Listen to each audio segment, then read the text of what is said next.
వ్యవసాయం మరియు సహకార శాఖ 24-25 ఖరీఫ్ ధాన్యం సేకరణ కోసం అవసరమైన నిధుల్ని ఎన్సిడిసి నుంచి అంటే 700 కోట్లు AP state cooperative marketing federation limited అదనపు రుణ సౌకర్యంగా 700 కోట్ల మేర రుణాన్ని పొందేందుకు ప్రభుత్వ హామీని పొడిగించడం మరియు ప్రభుత్వ గ్యారంటీ కమిషన్ను మాఫీ చేయడంతో పాటు ఆ నిధులను AP state civil supplies corporation లిమిటెడ్కు బదిలీ చేయడం కోసం చేసిన ప్రతిపాదనకు రాష్ట్ర మంత్రిమండలి ఆమోదం తెలిపింది.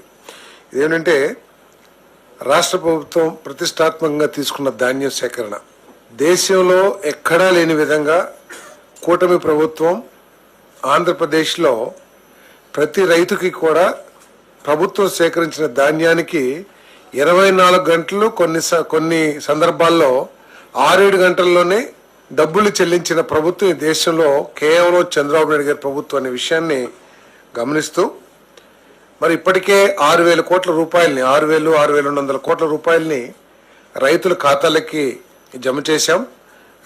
ఎందుకంటే ఈ సీజన్లో 28,83,238 మెట్రిక్ టన్నుల్ని ధాన్యం సేకరించి దాదాపు 4.6 లక్షల రైతుల దగ్గర నుంచి సేకరించి వాళ్ళకి 6,469 కోట్లని చెల్లించడం జరిగింది. ఇంకా కూడా కొంత ప్రొక్యూర్మెంట్ ఉందనే ఉద్దేశంతో ఎక్కడా కూడా రైతు ఇబ్బంది పడకూడదనే ఉద్దేశంతో మరో 700 కోట్ల రూపాయలని రుణంగా పొంది దాన్ని ఏపీ స్టేట్ సివిల్ సప్లైస్ కార్పొరేషన్కి ఇవ్వటం జరుగుతుంది. మిగిలిన ధాన్యాన్ని కూడా కొనడం జరుగుతుందని చెప్పేసి మనం చేస్తాం.